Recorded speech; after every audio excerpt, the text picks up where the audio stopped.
So one thing that I've noticed is that a lot of people don't like investing. And they give a lot of reasons. Some might valid, some might not be. So in this particular video, just watch to the end of the video and I'm going to prove to you why it is very, very important to invest and not just save your money, but to invest as well. Now, if you are new to this channel, I'm trying to create a platform for people who are genuinely interested in investing. We share our thoughts, our opinions. I also have a Cedi farm portfolio where I share regular updates on how it is performing. So if you are interested in something like this, make sure to subscribe to the channel. Now, like I said earlier, I'm going to prove to you guys why it is mathematically correct to not just even save your money, but to invest as well. And I'm going to use my very, very good friend to help me explain to you, right? And this particular friend, you might ask, who is this? He's a brilliant friend. Who, you might ask, who is this guy? Oh, Charlie, one great paddy pan. Ever since I can't meet down for my life inside there, he has made my life so easier. You see, there are this kind of people where God come and put into your life that you like. You should cherish them forever. Like, they'll be them kind peoples. Then they elevate your life. Without them, like, there's something missing. I think I'm hyping him too much. Like, let me just introduce him. Charlie, bro, say hi. Hey everyone, I'm ChatGPT. Super happy to be here with you all on Cedi Investor. Let's learn and grow together in the world of finance. So basically, it's ChatGPT. So I think this is the prompt I give ChatGPT. 3 individuals, Kofi, Kojo, and Kwabena. They are all earning 2,000 Ghana cedis per month. And they are all deciding to save 500 Ghana cedis. So that's basically 25% of their income. So this is a story. Let's just build it up.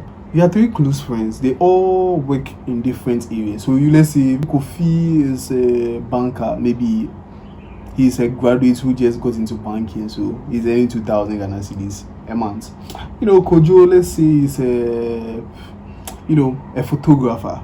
So he takes pictures and on an average he earns 2,000 Ghana cedis every month. And let's say Kwabena is like a lawyer, like a junior lawyer now, starting their practice or something like that. So they are all earning 2,000 Ghana cedis. And they are all close friends. So one day they'll be like, oh, Charlie, life, no, Charlie, the 2,000 and kuye cry. Then one of them say, oh, then Charlie, make we try it and save money, then see how things go. Feel what's all we give you, understand? Now, so they plan 25% of their income.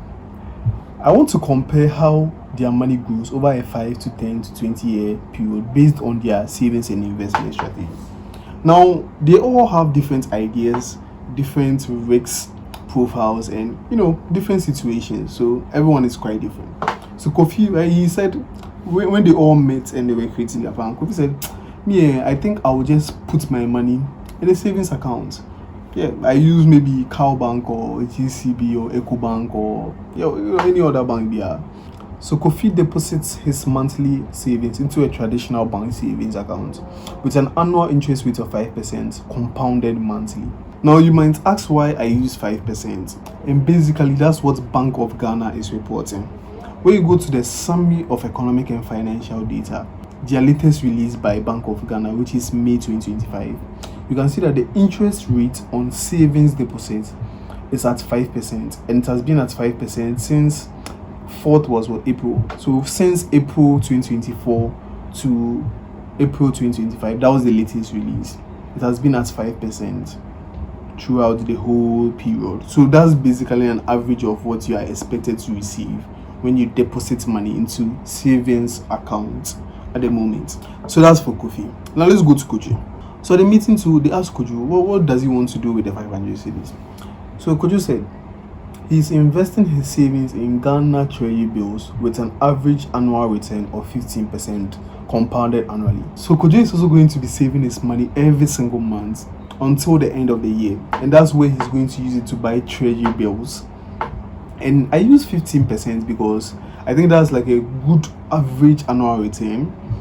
I didn't really go through the data. When you look at last year, an average yield or rates on treasury bill was around 30% to like 20 something percent.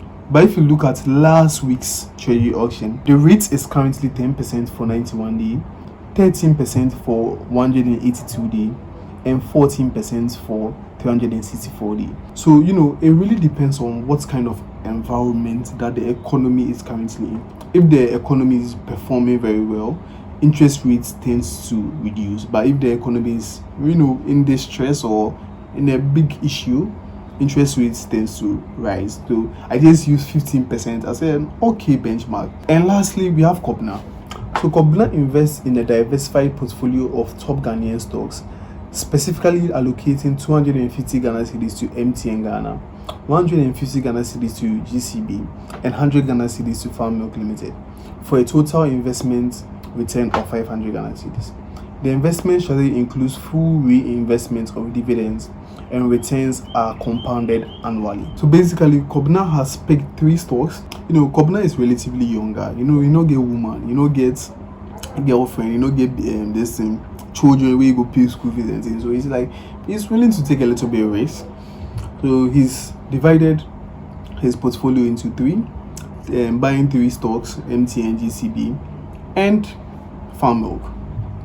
And this is the average returns that I use. So I'm using 2 metrics when it comes to Kwabena. We are using the average return and the median return. And you might ask, how did I get these figures?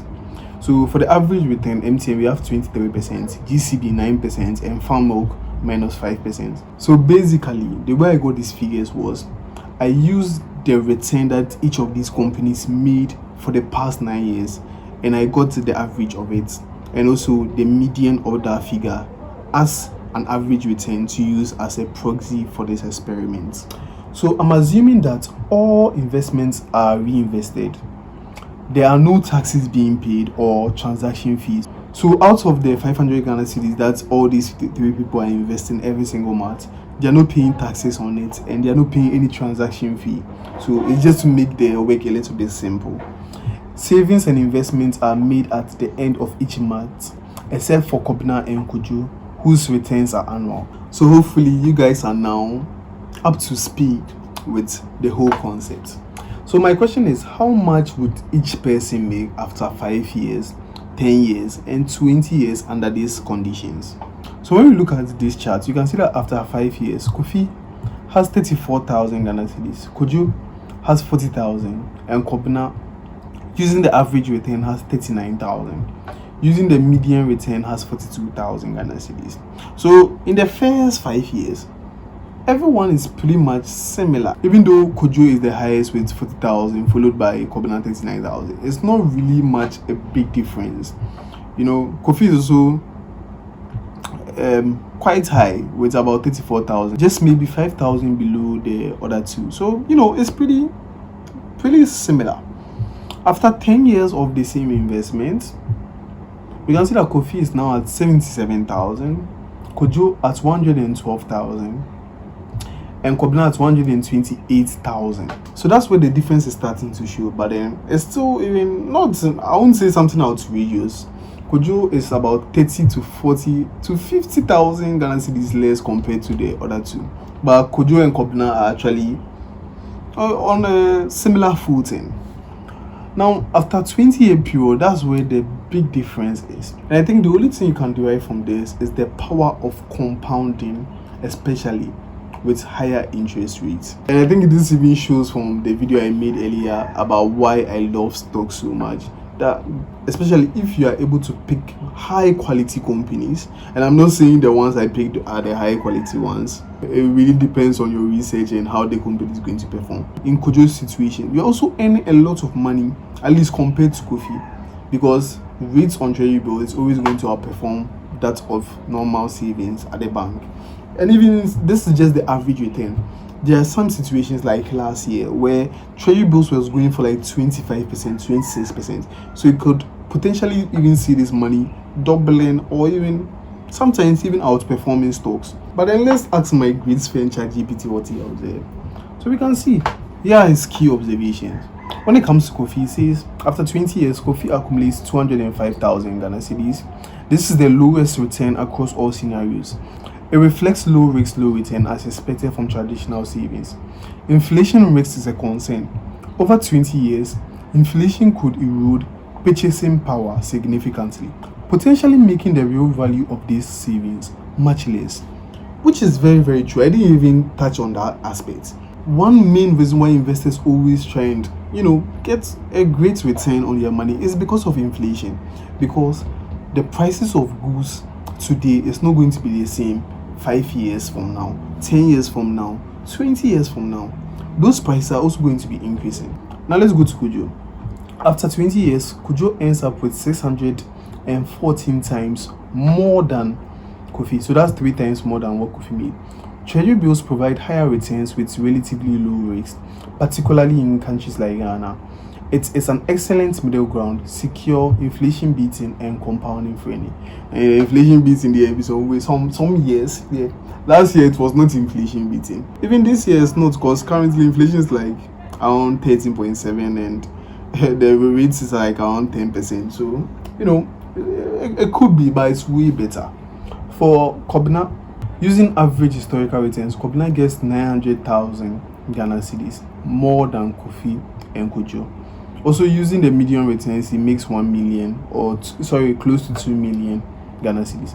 They reflect the power of equity investing and compounding, especially with high growth stocks like MTN.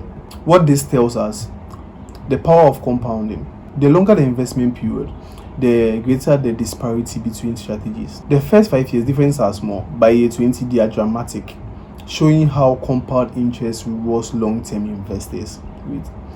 Kwabena's portfolio is riskier, with one stock showing negative and average returns. Yet the presence of high-performing stocks like MTN lifts the total portfolio. Even with variability, long-term investing in equities can strongly outperform safer options if one tolerates short-term volatility. And lastly, diversification matters, and I think that's also very, very key. Even if you just focus on only Kwabena, if he had invested all his money in, let's say, maybe only farm or only GCB, the results could have been drastically different compared to him diversifying into 3 separate stocks. So that's the end of this video. Hopefully I've been able to convince you mathematically why it is important not just to save but to invest as well. Thank you so much. Leave a comment below if you like this type of video. Make sure to comment down below what your thoughts are on this particular experiment, and also like the video, subscribe, share to your friends and people you think might be interested. Thank you so much and have a wonderful day.